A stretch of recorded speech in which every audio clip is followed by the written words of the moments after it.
Herkese selamlar dostlar. Birkaç hafta önce Boris adına sahip olan arkadaşım, "Sen kendi hikayeni yaratmayı seviyorsun. Neden Baldur's Gate'de kendi hikayeni oluşturup video yapmıyorsun ki?" dedi. Bu fikir bana çok mantıklı geldi. Kollarımı sıvadım ve yapmaya başladım. Ben yaparken çok eğlendim. Umarım siz de izlerken eğlenirsiniz. Hikayeme başlamadan önce bir karakter yaratmam gerekiyordu. Ben de karakter yaratmaya bayılan birisiyim. Bu yüzden karakter yaratma ekranında biraz fazla vakit geçirdim. Karakterim Fey soyundan Avariel ırkına mensup birisi. Avariel, göz alıcı gümüş, beyaz veya siyah saça, porselen gibi bembeyaz tene, uçmaları için görkemli bembeyaz kanatlara sahip bir ırk. Tarihin çok erken dönemlerinde Feywild'dan ayrılmış ve Faerun'a gelmişler. Geldiklerinde ise ejderhalar ile karşı karşıya kalmışlar. İlk çiçeklenmede Avariel ırkı neredeyse yok olmuş. Hayatta kalmayı başaranlar ise kanatlarını saklayarak yerde kalmayı tercih etmişler. Böylece Avariel ırkı çoğu kişi tarafından mit ya da efsane olarak kabul edilmiş. Karakterimin damarlarında tüm bu Avariel ırkı ve ejderhalar arasındaki çatışmalara rağmen pirinç bir ejderhanın kanı dolaşıyor. Lakin ne yazık ki karakterim geçmişini içerisinde barındıran bir şeyden dolayı kaybetmiş. Bu sebepten ötürü hem ırkının hem de kendisinin tarihi ve yetenekleri hakkında hiçbir fikri yok. Ayrıca karakterim bir sihirbaz. Bu yüzden kullandığı büyüler de kitaplardan veya herhangi bir pakttan değil, direkt olarak kanından geliyor. Yine hafızasını kaybetmiş olmasından dolayı damarlarındaki güçten bir haber.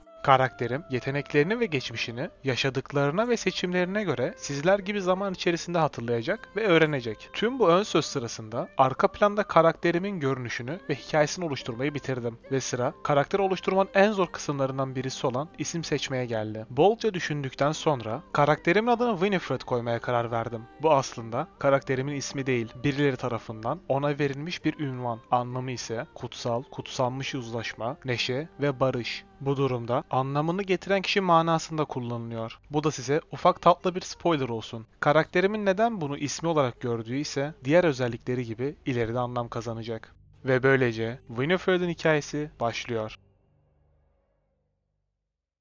Winifred gözlerini açar açmaz bir kapsülün içerisinde sıkıştığını fark ediyor. Gözleri odağını tekrar kazandığında karşısında kendisiyle aynı durumda olan yeşil bir şey görüyor. Ardından tuhaf bir ses duyuyor. Sesi duyduğu tarafa baktığında havada süzülen bir çeşit ahtapotun içeri girdiğini görüyor. Ahtapot, odanın ortasında duran kasemsi şeyden bir solucan alıyor ve yeşil canlının yüzüne bırakıyor. Solucan, hızlıca yeşil varlığın gözüne giriyor. Ahtapotun yeşil varlıkla işi bittikten sonra Winifred'e dönüyor ve elinde başka bir solucanla ona doğru süzülüyor. Ahtapot, yeşil varlığa yaptığı gibi solucanı bırakıyor ve solucan Winifred'in gözünden içeri giriyor. Winifred ise acıya dayanamıyor ve bayılıyor. Gözlerini tekrar açtığında içerisinde bulunduğu kapsülde bir sıkıntı meydana geliyor ve bir anda açılıyor. Winifred bunu bir fırsat olarak görüp anında kendini dışarı atıyor. Hızlıca bir etrafına bakınıyor. Bu sırada vücudundaki kan ona karşı koyuyormuş gibi hissediyor. Kafasının içinde bu histen ve adından başka hiçbir şey olmadığını fark ediyor. Lakin şu anda daha önemli bir şey var. O da kendi canı. Bu yüzden şimdilik bu olayı bir kenara atıp buradan kaçmaya odaklanıyor. Winifred'in gözüne odanın ortasında duran kase takılıyor ve kaseye yaklaşıyor. Kasenin içinde artık kafatasının içinde de bulunan solucanlardan görüyor. Su birikintisindeki solucanları incelemeye ve hatırlayabildiği bir şeyler var mı diye düşünmeye çalışsa da kaybolmuş hafızası ona hiç de yardımcı olmuyor. Winifred bu yapıdan kaçmaya çalışırken tuhaf bir buton ile karşılaşıyor ve dayanamayıp basıyor. Ardından altında bulunan zemin yukarı çıkmaya başlıyor. Yukarı çıktığında tuhaf yakarışlar duyuyor ve ona doğru yavaşça yaklaşıyor. Ve görüyor ki açılmış bir kafatasından gözüken bir beyin. Winifred'den kabuğundan çıkmak için yardım istiyor. Lakin Winifred içinde bulunan tuhaf kan ve ölüm arzusuna yenik düşüyor ve beyni oracıkta öldürüp hissettiği büyük haz ile kaçış yoluna devam ediyor. Yoldayken Winifred'in arkasından önüne doğru taklalar atan yeşil bir ucube çıkıyor. Yeşil ucube, Winifred'i öldürmek için kılıcını kaldırıyor. Tam o sırada Winifred'in ve Yeşil ucubenin zihni birleşiyor. Birbirlerinin geçmişlerini görüyorlar, bir oluyorlar. Bu olaydan sonra Yeşil ucube kılıcını indiriyor. Beraber burada hayatta kalma şanslarının daha fazla olduğunu söylüyor. Winifred de ona katılıyor. Diyalogları sırasında Yeşil ucube, Winifred'e madde düzlemine geçmeleri gerektiğini söylüyor. Winifred, etrafına baktığında cehennem gibi bir yerde olduğunu bir anda fark ediyor. Lakin bunları sonra düşünmesi gerekiyor gerektiğine, şu anda tek odaklanması gereken şeyin kaçmak olduğunu inanıyor ve Gith ile beraber yoluna devam ediyor. Önlerine çıkan impleri kolayca öldürüyorlar ve yapının dümenine doğru devam ediyorlar. Winifred ve Gith önlerine çıkan tuhaf bir canlı kapının içinden geçiyorlar. Winifred, önceki tecrübesinden dolayı önüne çıkan hiçbir düğmeye basmıyor. İlerleyişinde kapsülün içerisine camına vuran bir elfimsi ile karşılaşıyor. Elfimsi ondan çıkmak için yardım istiyor. Lakin Winifred ve Gith onu oradan çıkarmak için yeterli vakitleri olmadığına kanaat getirip yollarına devam ediyorlar ve tekrar tuhaf canlı bir kapıdan içeri giriyorlar. İçeride ahtapota benzeyen varlığın birkaç imp ve yanan kılıçlı bir iblisle savaştığını görüyorlar. Ağzı olmayan ahtapot, Winifred'in beyninin içine konuşuyor. Thrall, connect the nerves of the transponder. We must escape. Now.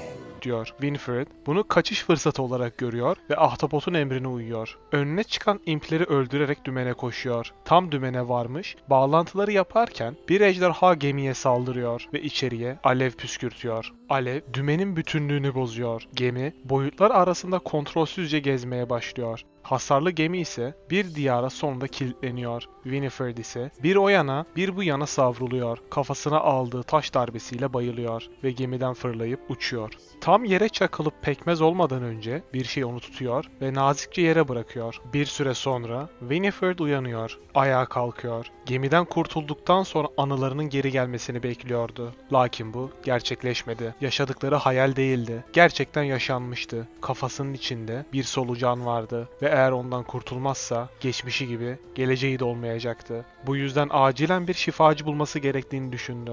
Etrafına bakındığında içerisinde bulunduğu geminin fazla uzaklara düşmediğini gördü ve ilerlemeye devam etti. Önüne çıkan birkaç cesedi yağmalamak istedi. Cesede eğildiğinde çürümüş ceset ve kan kokusu Winifred'i adeta büyüledi. Kanı artık Winifred'e daha da karşı koyuyordu. Winifred her şeyi kesip biçmek istiyordu. Kan arzuluyordu. İçinde bir şeyler açtı. Winifred ilerlediğinde bir su kaynağı ile karşılaştı. Kaynağın tatlı su olduğunu fark etti ve susuzluğunu gidermek için suyu içmeye başladı. Ve eğer tatlı su varsa yakınlarında bir yerlerde yerleşke olabileceğine kanaat getirdi. Ardından yakınlarından gelen tahtaya demir çarpma seslerini takip etti. Karşılaştığı şey ise gemide yardım etmediği Elfimsi oldu. Elfimsi, Winifred'e karşı duyduğu öfkeyi dile getirirken, Winifred'in zihni, Gith'te olduğu gibi bu yarı elfle de birleşti. Birbirlerinin geçmişlerini gördüler. Böylece yarı elf, Winifred'in de kendisi gibi kaçırıldığına ikna oldu. Yarı elf, Winifred'e amacının tepeye ulaşmak olduğunu söyledi. Winifred ise bir yerleşke kurulmuşsa yükseklere kurulmuş olabileceğini düşünüp, yarı elf ile olan diyaloğundan sonra tepeye çıkmak için yürümeye başladı. Lakin kendisinin yere çakılmış olan geminin içinden geçmesi gerekiyordu. Geminin içerisinden geçerken içerisi çok sessizdi. Ölenler ölmüş, kaçanlar kaçmıştı. Tam ortada ise ağır yaralı bir ahtapot duruyordu.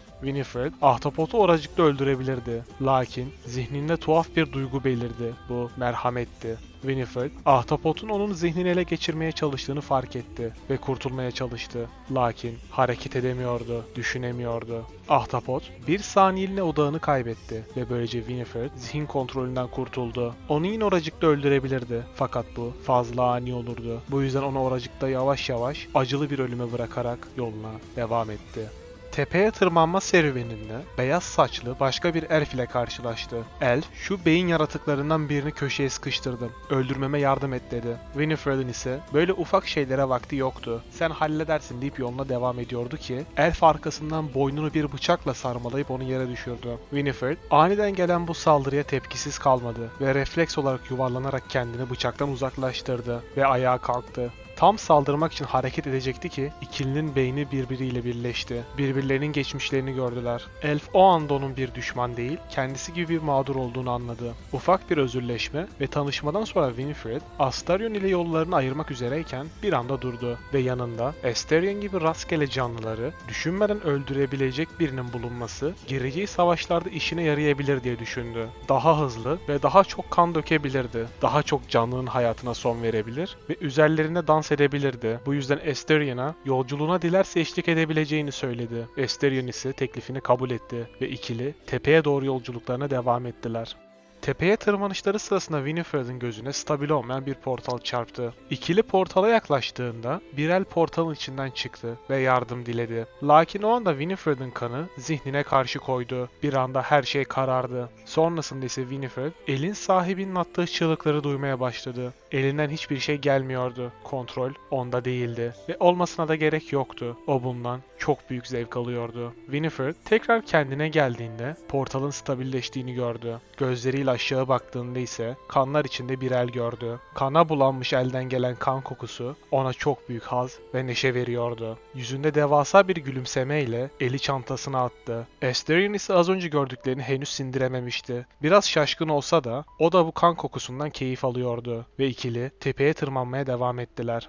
İkili tırmanışlarında çevreyi gözlemleyebilecekleri güvenli bir bölge buldular. Durup bölgeyi incelediler, planlama yaptılar ve biraz da olsa dinlendiler. Aradan bir süre geçti. Artık kalkıp yolculuklarına devam etmeleri gerekiyordu. Öyle de yaptılar. Biraz ilerledikten sonra ikilinin yolu bir tapınağın önünde birkaç yağmacı ile kesişti. Yağmacılar içeride bulunan bir şeyler hakkında konuşuyorlardı. Winifred ve Asterion'un ise hayatta kalmak için erzağa ihtiyacı vardı. Bu yüzden yağmacılara yaklaştılar. Savaşa hazırlardı. Lakin Winifred savaşmadan önce onları tehdit ederek uzaklaştırmanın daha zahmetsiz olacağına kanaat getirdi ve sert bir ses tonuyla tek canları olduğunu ve onu da kaybetmelerinin çok büyük yazık olacağını söyledi. Yağmacılar Winifred'in görünüşüne takıldılar. Sanki onu bir yerlerden tanıyorlarmış gibiydi. Gözlerinden bu rahatça okunabiliyordu. Lakin söylediği şeyler kısa sürede onların üzerine korku saldı ve koşarak uzaklaştılar. Ardından ise ikili tapınağın kapısına doğru ilerlediler ve kapının kilitli olduğunu fark ettiler. Winifred kapıyı 2 kere tıklattı. Kapının diğer tarafından bir ses yükseldi. Dışarıdakilerin Gimblebug olup olmadığını sordu. Winifred boğazını temizledi ve tüm performans yeteneğini kullanarak "Evet benim, aç kapıyı" diye seslendi. Kapının ardındaki adam ise bu zokayı yuttu ve kapıyı açtı. Kapıyı açışıyla Asterion'un hançerlerinin seri darbeleriyle yere yığılıp canından olması bir oldu. İkili geldikleri kapıyı kapatıp içeriği incelediler ve işlerine yarayabilecek her şeyi aldılar. Tapınakta ilerledikleri sırada etrafları başka bir yağmacı grubu tarafından sarıldı. Zorlayıcı bir savaşın ardından Winifred ve Asterion galip geldi. Lakin çok bitap düştüler. Bu yüzden etrafın güvenli olduğundan emin olduktan sonra bir köşeye çekilip biraz dinlenip kendilerini toparladılar.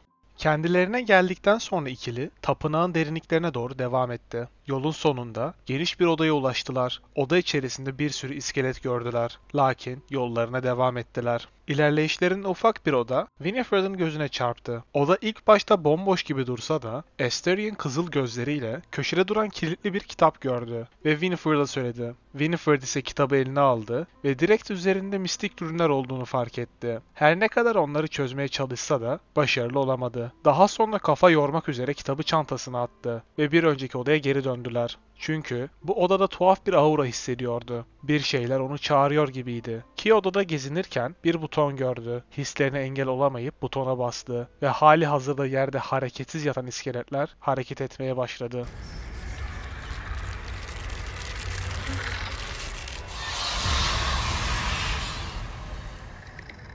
Kıran kırana heyecan ve adrenalin dolu bir savaştan sonra ikili, yorgunluklarını gidermek için savaş alanında biraz soluklanmaya karar verdi. Ardından bunların neden başlarına geldiğini hatırlayıp ikili düğmeyi bastıkları yere gittiler. Artık duvar olan yerde bir açıklık vardı. Açıklığın içinde ise bir lahit. Winifred düşünmeden lahiti açtı. İçerisinden değerli eşyalar çıkmasını bekliyorken bir hortlak çıktı. Fakat bu hortlak saldırgan hareketler sergilemiyordu. Winifred de ona saldırmamayı seçti. Hortlak Winifred'a Now, I have a question for thee. What is the worth of a single mortal's life? diye sordu. Aniden gelen soruyla afallayan Winifred bir anlığına duraksadı ve cevap vermeye çalıştığında kanının ona izin vermediğini fark etti. Dili dönmüyordu. Kontrol yine onda değildi. Winifred'in vücudu konuşmaya başladı. Faniler öldürülmek, katledilmek için yaşar dedi. Hortlak ise bu cevapla tatmin oluyor ve ona "Artık seni tanıyorum ve yollarımız tekrar kesişecek" diyerek oradan uzaklaşıyor.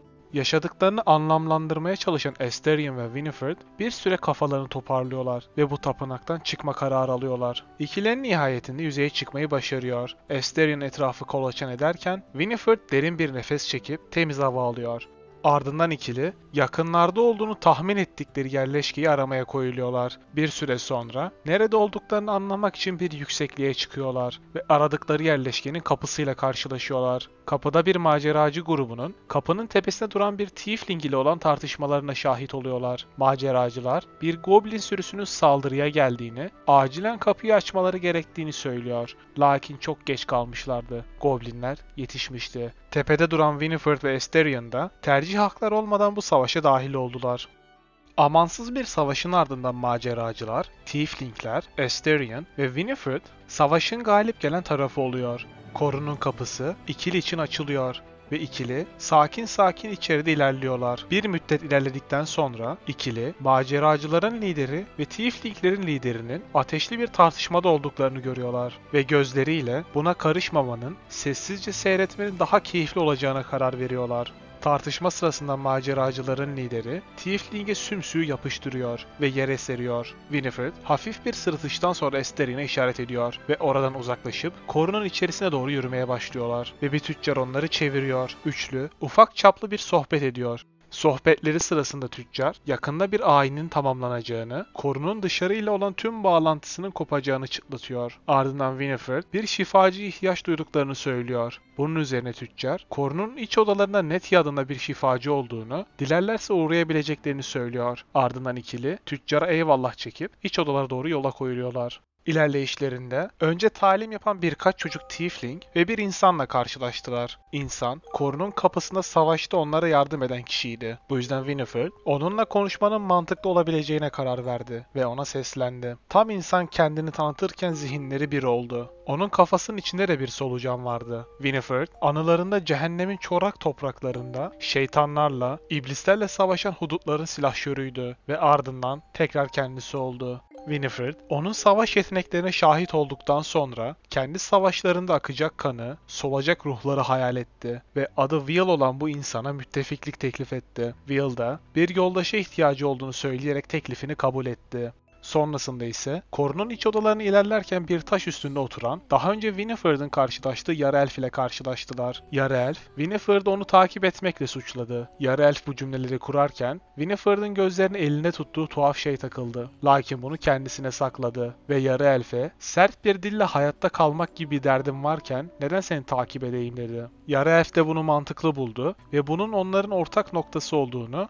ve yolculuğuna dahil olmak istediğini söyledi. Winifred, yanında ne kadar fazla kişi olursa savaşlarda o kadar fazla kişi öldürebileceğini, o kadar fazla kişinin ruhunu bedeninden ayırabileceğini düşündü ve teklifini kabul etti. Yarı elf kendini tanıtırken adının Shadowheart olduğunu söyledi ve ufak bir tanışma sekansından sonra patikayı takip etmeye devam ettiler. Ve tüccarın bahsettiği ayinin yapıldığı yere geldiler. Winifred, büyünün ne olduğu hakkında ekibiyle tartışırken Ozan kılıklı bir herif yanlarına yaklaştı. Winifred'a dönüp ona birkaç soru sorup soramayacağını sordu. Winifred ise buradan bir makara çıkacağını fark etti ve başıyla onayladı. Ozan'ın ilk sorusu goblinlerin tabiatı oldu.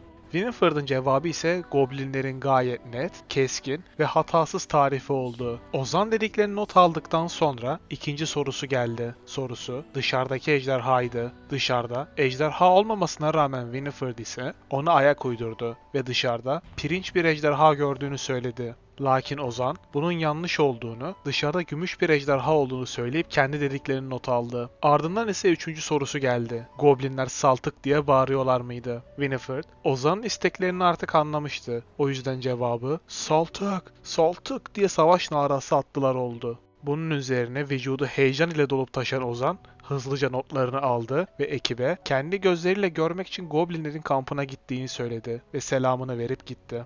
En nihayetinde ekip üyeleri iç odalara ulaşmayı başardı. İçeride adımlarını atarlarken bir elfin çocuk bir tiefling'i yılanıyla tehdit ettiğini gördüler. Ekip bu duruma da tamamen tarafsız kalmayı tercih etti. İçerisinde bulunduğu durumdan dolayı aşırı stres altında olan tiefling dayanamadı ve kaçmaya çalıştı. Lakin yılan ondan hızlı çıktı ve onu ısırdı. Dişlerinden tiefling'in kanına geçen zehir onu oracıkta öldürdü. Yaşanan olaylar karşısında ise Winifred'in ne kendisi ne de kanı tepki vermedi. Hiçbir şey olmamış gibi cesetin ve katilin yanından geçtiler ve Nettie'yi sonunda buldular. Nettie, nazikçe Winifred'e derdini sordu. Winifred ise yaşadıklarını nasıl anlatabileceğini bilmediğinden gözüne bir solucan girdiğini söyledi. Nettie, anında durumun ne olduğunu ve vahametini anladı. Ekibi arkada daha özel bir odaya çekti ve iribaşın onlara ne yapacağını kısaca anlattı. Ardından eline tuhaf bir çubuk alıp Winifred'a ne yaşadığını sordu. Winifred ise eline aldığı çubukta bir tuhaflık olduğunu anladı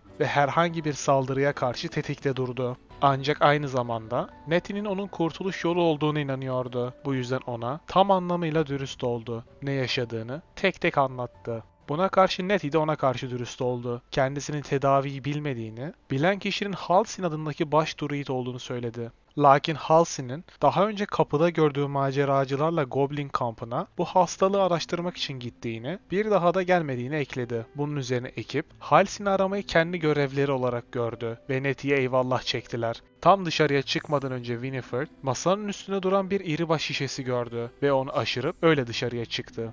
Korunun merkezine geldiklerinde ağır bir yahni kokusu duymaya başladılar ve karınlarının ne kadar aç olduğunu fark ettiler ve gidip yahniye yumuldular. Yemek sonrasında ekip adım atamayacak kadar yorulduklarını, yürüyecek mecalleri kalmadığını hissettiler. İribaşın sakin kalması umuduyla güne son vermek için korunun sessiz bir köşesine geçip kamplarını kurdular. Ardından ise Winifred derin ve muhtemelen yorgunluğundan dolayı tatlı olmasını ümit ettiği uykusuna dalmadan önce ekip üyeleriyle konuşmaya karar verdi. Önce Shadowheart ile konuştu. Shadowheart, Winifred'ı Halsin'i acilen bulmaları gerektiğini, bu parazitten olabildiğince hızlı bir şekilde kurtulmaları gerektiğini belirtti. Sonrasında ise Winifred, Asterion ile muhabbete gitti. Winifred diyalogları sırasında Asterion'un amacının bu parazitten kurtulmak değil, onu kontrol altına alıp potansiyel güçlerini kullanmak olduğunu fark etti. Ayrıca Winifred, beyaz saçlı elfin gözlerinin tuhaf derecede kırmızı olduğunu ve boynunda 2 diş izinin olduğunu gözlemledi ve onun vampir olduğuna kanaat getirdi. Lakin bunu da kendine sakladı. Son olarak ise Winifred, Will ile konuşmaya gitti. Will, bu parazit olayının neden kendilerinin başına geldiğini değil, sırada ne yapmaları gerektiğini tartışmaları gerektiğini, bu şeyi çıkarmaları gerektiğini söyledi. Fakat bunu şafak sökünce yapmaları gerektiğini, şu anda tüm ekibin yorgun olduğunu da ekledi. Böylece tüm ekip üyeleriyle hasbihal eden Winifred artık uyku tulumuna yattı ve gözlerini kapattı. Yavaşça zihni kapandı ve tatlı rüyasına daldı.